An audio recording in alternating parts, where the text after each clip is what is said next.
नमस्कार, live news में एक बार आपका फिर से स्वागत है। मैं हूं तिलकराज शर्मा। आज हम जिला शिक्षा कार्यालय में जिला मौलिक शिक्षा अधिकारी रितु चौधरी से बात करेंगे, जो शिक्षा को लेकर लगातार तत्पर हैं। गुड़गांव के बाद अब फरीदाबाद उन्होंने चार्ज लिया है।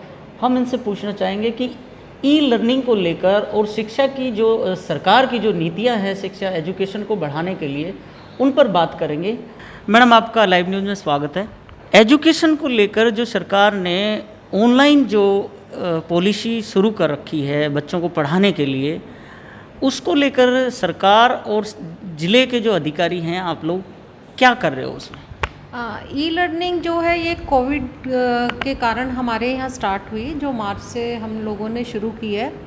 और शुरू में ये ज़रूर हम लोगों के लिए एक इशू था, और उसके बाद धीरे धीरे अब जो इसमें काफ़ी तेज़ी आई है और बच्चों को हम ई लर्निंग और टीचर्स भी इसमें काफ़ी इंटरेस्ट लेने लगे हैं। हम इसमें व्हाट्सएप ग्रुप से, हम इसमें एजुसेट के माध्यम से, वीडियो के माध्यम से, या फिर ऑफलाइन भी हम इसमें बच्चों को शिक्षा की जो भी हमारी जो आते हैं टाइम टेबल के अनुसार, हम वो उनको उपलब्ध करा रहे हैं।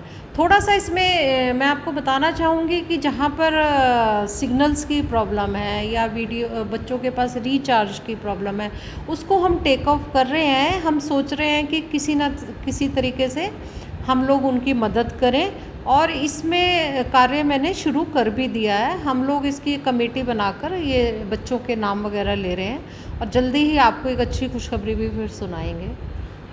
एक सरकार की जो केंद्र सरकार की नई पॉलिसी आई है शिक्षा को लेकर 2020, उसमें अभी एक 5+3, 3+4 एक नई पॉलिसी में शामिल किया है। तो इसके तहत क्या कार्य चल रहा है आप लोग?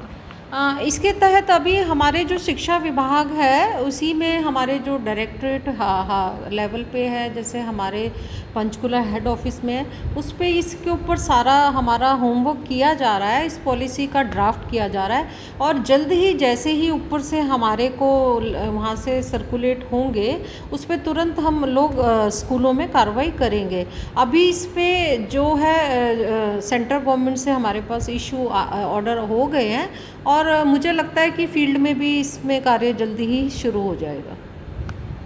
अच्छा, 8th क्लास तक का आपके पास जिला मौलिक शिक्षा अधिकारी के पास कार्यभार होता है, लेकिन कहीं ना कहीं जो गरीब तबका है जिनके पास मोबाइल नहीं होते हैं, वो इस ई लर्निंग से, ऑनलाइन एजुकेशन से महरूम हैं। कहीं शिकायतें हमारे पास भी आ रही हैं, हमें भी पता है, और आप लोगों के पास भी आ रही होंगी। तो उसमें आप लोग क्या कर रहे हैं, किस तरीके? ये आप बिल्कुल ठीक कह रहे हैं तिलकराज जी। ये बहुत ही हमारे लिए दुख की बात है कि हम बच्चों की जो शिकायत आ रही है उससे हम धीरे धीरे वाकिफ़ तो हो रहे हैं, पर उसका समाधान निकालना शायद हमारे लिए सबसे बेहद ज़रूरी है। मैंने अभी आपको बताया था, मैं आपको खुशखबरी दूंगी, तो उसके लिए ना मैं जब गुड़गांव थी अधिकारी, तो मैंने वहाँ पे मोबाइल बैंक स्टार्ट किया था। मोबाइल बैंक का मतलब है कि किसी के पास घर में यदि उनके पुराने मोबाइल हैं, उसको हम सर्विस कराकर बच्चों को डोनेट करें और उनको ई लर्निंग में फ़ायदा हो।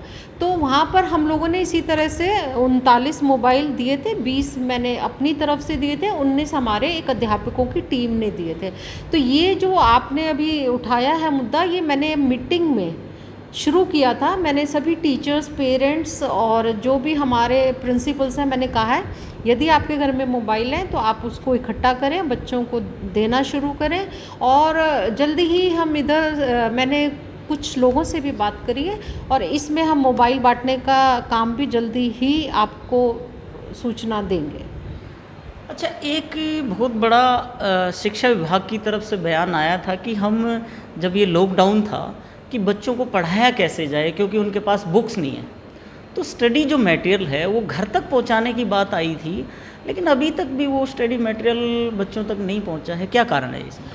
मैं आपको बताऊंगी, मैं अभी इस ज़िले में नई, मैंने इस पोस्ट पे ज्वाइन किया है, पर जब हम गुड़गांव में थे तो इस तरह की समस्या नहीं थी। मैं यहाँ पर इस समस्या का भी आपने मेरे उसमें नोटिस में लाई हो, मैं इसको जल्द से जल्द देख के पूर्ण करेंगे हम इसको। मेरा एक ही मतलब संकल्प है, बच्चों तक बच्चों की सुविधा को पहुँचाना। अच्छा, एक सवाल प्राइवेट स्कूलों को लेके आ रहा है। कहीं फीस लेनी है, कहीं नहीं लेनी है, कहीं ट्रांसपोर्ट देना है, कहीं नहीं देना, ये शिकायतें आप लोगों तक, विभाग तक पहुंच रही हैं।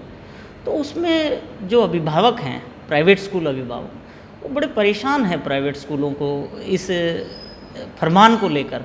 तो शिकायतों के बावजूद भी शिक्षा विभाग क्या करना चाहिए?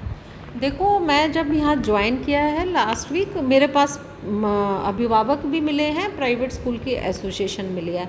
मेरा सिर्फ यही कहना है, जो हमारे को शिक्षा विभाग से जो हमारे को आदेश प्राप्त होंगे उसको हम बिल्कुल फील्ड में लागू कराएंगे।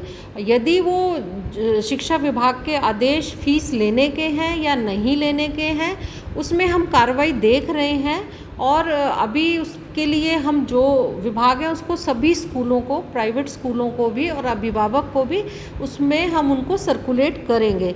किसी प्रकार का ऐसा भी विरोधाभास हम नहीं होने देंगे कि ना तो हमारे बच्चों को नुकसान हो, ना ही हमारे स्कूलों को। स्कूलों को लॉकडाउन के बाद जैसे बड़ी क्लासें हैं, बाकी मार्केटें खुल गई हैं, अनलॉक सब चीज़ें हो चुकी हैं सब तरीके से, लेकिन स्कूलों को अनलॉक करने की प्रक्रिया कब से शुरू होगी और कब तक कुछ अंदेशा है इस चीज़ का?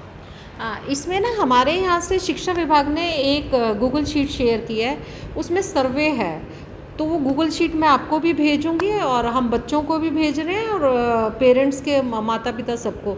उसमें हमने यही क्वेश्चन पूछा है जो आपने कहा है कि यदि हमारे बच्चे स्कूल आना चाहते हैं और पेरेंट्स हमें उसके लिए सुनिश्चित करते हैं कि हमारे बच्चे की स्कूल जाने में हमें कोई परेशानी नहीं है, तो जल्द से जल्द इस पर भी सरकार अपने जो भी है निर्णय लेने जा रही है।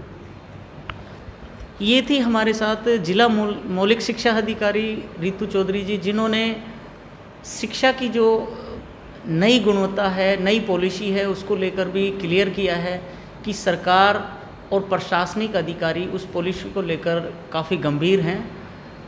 जो ई लर्निंग को लेकर बच्चों की शिक्षा की बात है, वहाँ पूरी तरीके से शिक्षा विभाग, मौलिक शिक्षा अधिकारी लगे हुए हैं कि बच्चों तक उनकी एजुकेशन और उनका जो एजुकेशन मटेरियल है समय पर पहुँचे।